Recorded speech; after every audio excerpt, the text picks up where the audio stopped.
Hai Sobat Kisah, kembali lagi di channel Jejak Kisah. Di dalam video ini, Jejak Kisah akan mengajak Sobat Kisah untuk jalan-jalan virtual ke Pantai Sanggar. Jejak Kisah juga akan mereview kondisi jalan, rute jalan, dan juga keindahan dari Pantai Sanggar. Bagaimana keindahan dari Pantai Sanggar ini? Tonton terus video ini sampai habis ya Sobat Kisah. Stay tune. Awal video dimulai dari loket masuk Pantai Popo. Kenapa awal video dimulai dari loket masuk Pantai Popo? Agar kita bisa mereview rute jalan dan juga kondisi jalan dari kawasan Pantai Popo menuju ke Pantai Sanggar. Dan juga karena setelah kita mereview Pantai Popo, Pantai Sitem, Pantai Niama, dan juga Pantai Coro, destinasi selanjutnya yaitu ke Pantai Sanggar. Jika kalian belum menonton review dari Pantai Popo dan kawan-kawannya, kalian bisa melihat video sebelumnya atau juga bisa klik link yang ada di deskripsi video ini. Nanti kita kasih link review Pantai Popo dan sekitarnya di deskripsi video ya Sobat Kisah. Sobat Kisah, video review Pantai Sanggar kali ini durasi videonya akan cukup panjang. Jadi kita bagi video ini menjadi 2 part ya Sobat Kisah. Sobat Kisah, di sisi kanan jalan itu ada gapura. Gapura itu letaknya tepat berada di depan dari warung yang ada di sisi kiri jalan. Nah, gapura itu adalah salah satu akses menuju ke Pantai Coro. Jadi, akses ke Pantai Coro itu ada 2, yaitu dari loket masuk Pantai Popo dan juga bisa lewat dari gapura yang letaknya itu tepat berada di depan warung yang ada di sisi kiri jalan. Kalau dari Pantai Popo ya. Kalau dari arah menuju ke Pantai Popo, gapuranya itu ada di sisi kiri jalan, sedangkan warungnya berada di sisi kanan jalan. Akses untuk mobil juga bisa kalau lewat gapura pintu masuk Pantai Coro. Karena jalannya itu lebar, lebih lebar dari pintu masuk Coro yang satunya, yaitu yang via loket masuk Pantai Popo. Tapi kondisi jalannya itu masih makadaman. Sobat Kisah, video ke Pantai Sanggar ini di beberapa titik akan kita percepat agar kalian tidak bosan dengan videonya. Nanti di beberapa titik di dalam video ini akan kita kasih tanda atau patokan agar rute jalan ini bisa membantu Sobat Kisah saat Sobat Kisah ingin berkunjung ke Pantai Sanggar lewat rute jalan dari Pantai Popo.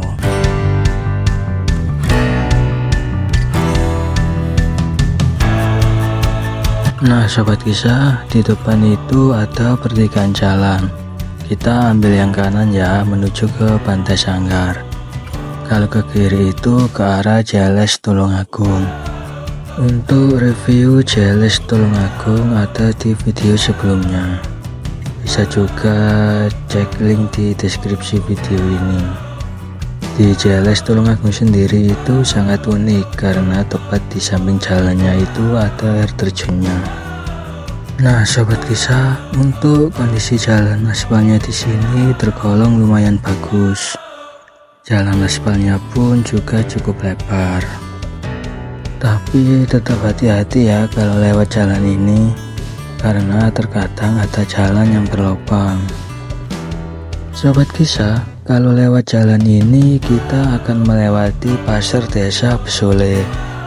Pasar ini dekat dengan kantor desa Besole.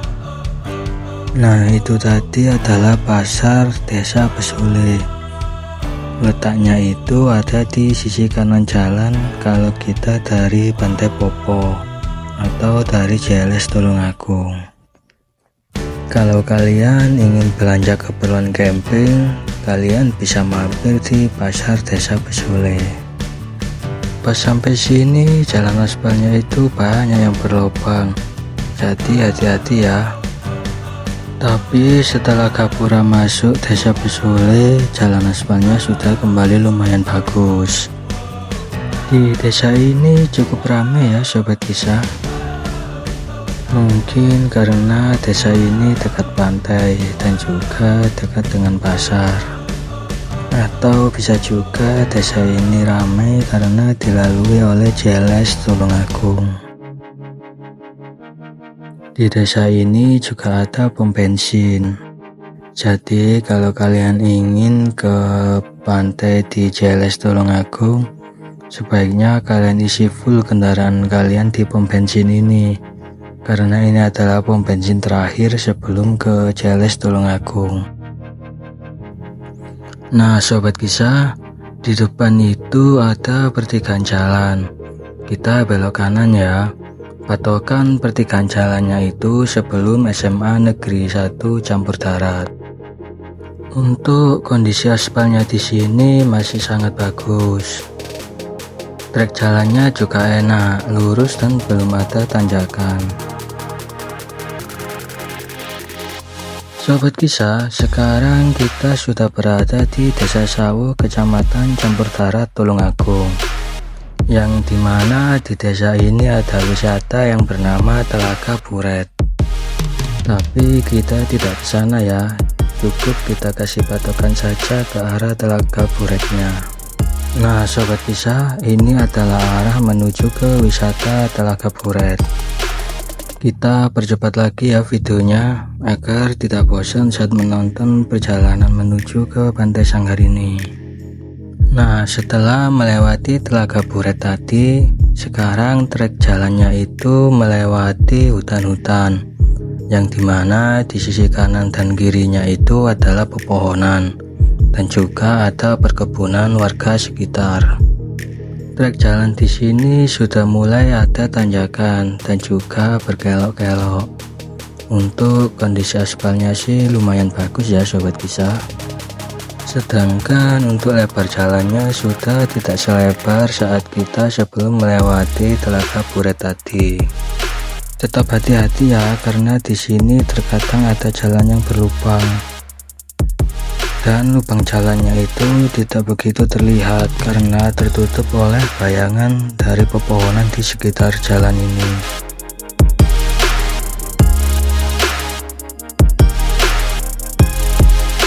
Sobat kisah, sekarang kita sudah masuk di Desa Ngepo. Kalau dilihat dari map sih, pas di pertigaan ini itu sudah masuk Desa Ngepo. Setelah dari pertigaan Desa Ngepo tadi, pemandangan di jalan ini sangat indah. Terlihat di sisi kanan dan kiri dari jalan ini ada panorama perbukitan dan juga pegunungan yang sangat memanjakan mata untuk terus memandanginya. Tapi ingat ya, jangan hilang fokus karena di jalan ini itu banyak jalan yang berlubang. Trek jalannya juga naik turun dan juga berkelok-kelok. Sobat kisah, kita coba kulik cerita yang terdapat di Telaga Buret tadi ya. Cerita ini bersumber dari Google. Telaga Buret ini terletak di Desa Sawo, Kecamatan Campur Darat, Kabupaten Tulungagung. Telaga Buret memiliki keindahan alam dengan mata airnya dan dengan balutan pepohonan yang rimbun di sekitarnya. Nah sobat kisah, di depan itu ada pertigaan jalan yang jika belok kanan itu ke arah Pantai Berumbun dan juga Pantai Gerangan. Tapi tujuan kita tetap lurus, yaitu ke Pantai Sanggar. Nah sekarang kita balik lagi ke cerita tentang Telaga Buret ya sobat kisah.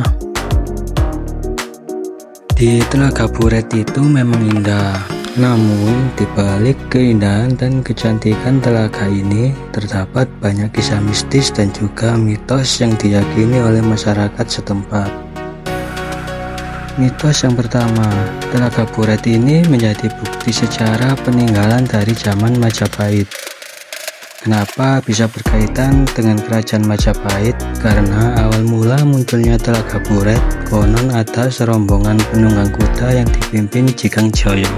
seorang pejabat kerajaan Majapahit. Dalam rombongan itu ada seorang pengiringnya yang menggendong bayi, dan bayi itu terus menangis karena kehausan. Melihat keadaan ini, Jikang Joyo kemudian menggali tanah hingga muncul mata air dari dalamnya. Namun anehnya, mata air itu terus mengalir deras hingga membentuk telaga. Nah, telaga inilah yang kemudian dikenal dengan nama Telaga Buret. Dan airnya terus mengalir hingga 4 desa. Kini di sisi barat dari telaga ini ada makam dari Mbah Jikang Joyo. Untuk mitos berikutnya kita skip dulu, kita lanjut setelah melewati desa ini. Nah, sekarang kita masuk di desa Tanggung Gunung. Sepertinya desa ini adalah pusat dari desa yang ada di Kecamatan Tanggung Gunung. Karena di sini ada polsek, ada unit pelaksana teknis daerah atau UPTD pendidikan Kecamatan Tanggung Gunung, ada SD Negeri 1 dan juga SD Negeri 3 Tanggung Gunung. Ada juga gedung PGRI, ada juga puskesmas desa Tanggung Gunung, ada BPP atau Badan Penyuluhan Pertanian, ada juga kantor kecamatan Tanggung Gunung, ada juga markas TNI atau Koramil, dan ada juga pasar di desa Tanggung Gunung. Tuh kan sobat kisah, banyak instansi pemerintah yang ada di desa ini. Nah, di depan itu ada pertigaan jalan. Kita belok kiri ya, patokannya itu sebelum pasar Tanggung Gunung. Nah, setelah dari pertigaan jalan tadi, kita langsung dihadapkan dengan trek jalan yang menanjak dan juga berkelok. Sobat kisah, kita kembali ke cerita tentang Telaga Buret ya. Tadi kita sampai di mitos pertama, sekarang kita lanjutkan untuk mitos yang kedua. Sebelum lanjut ke mitos kedua, di depan itu ada pertigaan jalan, kita ambil lurus saja ya. Oke, sekarang waktunya kita lanjutkan cerita ke mitos kedua atau mitos berikutnya dari Telaga Buret. Mitos yang kedua, adanya larangan penebangan pohon di sekitar telaga. Meskipun tidak tercatat secara tertulis, aturan ini telah diterima oleh masyarakat setempat, yang diyakini bahwa jika melanggar larangan ini akan berakibat celaka. Selain aspek mistis, larangan penebangan pohon juga dianggap efektif dalam melestarikan lingkungan di Telaga Buret, agar ekosistem yang ada di sekitarnya dapat terjaga kelestariannya. Sebagai bentuk upaya pelestarian alam, diadakanlah upacara yang bernama ulur-ulur sebagai bentuk penghormatan dan untuk menjaga kelestarian dari Telaga Buret. Ulur-ulur sendiri memiliki arti memanjangkan atau melestarikan. Upacara adat ulur-ulur memiliki rangkaian prosesi yang terstruktur, seperti barisan kirap, penghiasan patung Dewi Sri dan Joko Sedono, tabur bunga, dan pelarungan sesaji ke Telaga Buret. Nama ulur-ulur sendiri berasal dari kata ulu atau ulu-ulu yang memiliki arti air, yang artinya menunjukkan hubungan erat antara upacara ini dengan unsur air dan Telaga Buret. Upacara ini telah menjadi tradisi selama berabad-abad dan dijalankan oleh masyarakat yang mengandalkan air dari Telaga Buret untuk pertanian mereka. Untuk mitos berikutnya tentang Telaga Buret kita lanjutkan nanti ya. Nah, ini adalah gapura masuk desa Jengglung Harjo. Nah, di sini trek jalannya itu landai, namun tetap aspalnya itu masih banyak yang berlubang. Nah, sobat kisah, sekarang kita lanjut cerita tentang mitos yang ada di Telaga Buret ya. Sekaligus ini adalah mitos terakhir yang kita tahu yang bersumber dari Google. Mitos ketiga, Telaga Buret juga dipercaya dijaga oleh makhluk tak kasat mata seperti anoman, kera putih, dan ikan lele tanpa daging. Menurut masyarakat setempat, penampakan makhluk-makhluk tersebut membawa pertanda malapetaka jika ditemui. Itulah beberapa mitos dari Telaga Buret. Namun dibalik banyaknya mitos, telaga ini menjadi destinasi yang wajib dikunjungi saat ke Tulungagung. Selain karena pemandangan alamnya yang indah dan juga kelestarian alamnya yang masih asri, di sana juga bisa berkesempatan melihat ekor panjang dan juga rusa. Cerita tentang Telaga Puret sampai sini dulu ya. Kalau ada yang tahu tentang Telaga Puret dengan cerita lain di baliknya, bisa tulis di kolom komentar. Sekarang kita balik lagi ke review perjalanan menuju ke Pantai Sanggar ya Sobat Kisah.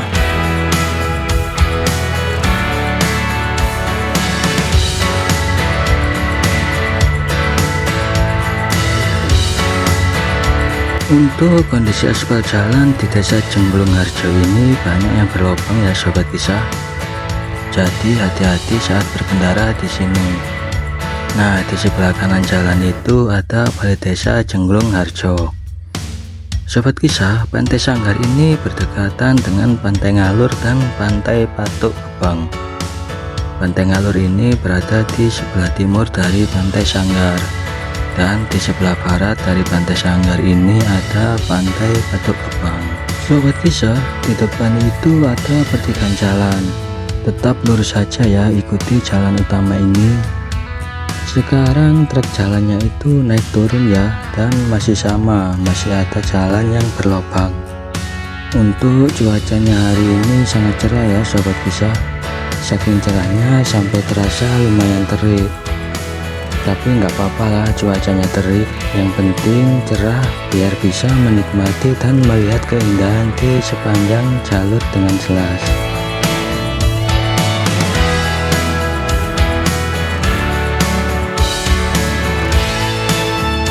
Sobat Kisah, di depan itu ada pertigaan jalan lagi. Belok kiri ya, tetap ikuti jalur utama yang beraspal ini.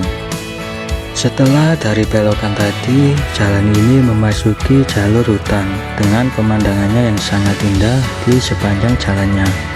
Tapi untuk trek jalannya masih tanjakan dan juga turunan, dan juga masih berkelok-kelok. Jadi tetap hati-hati ya kalau lewat jalan ini, jangan terbuai oleh pemandangan yang sangat indah. Nah Sobat Kisah, di sisi kiri jalan ini ada lapangan. Dan kembali memasuki perkampungan, bukan hutan lagi. Di desa ini banyak pohon kelapanya, pohon yang jadi ciri khas saat di pantai atau saat sudah dekat dengan pantai. Pas sampai sini pemandangannya itu sangat bagus. Terlihat di depan jalan itu ada lereng perbukitan. Dan terlihat perbukitan ini seolah-olah mengitari desa Jemblung Harjo ini. Sangat unik kan desa ini. Tuh kan Sobat Kisah, banyak sekali pohon kelapa di sepanjang jalan ini. Dan sekarang waktunya untuk menikmati perjalanan di desa ini.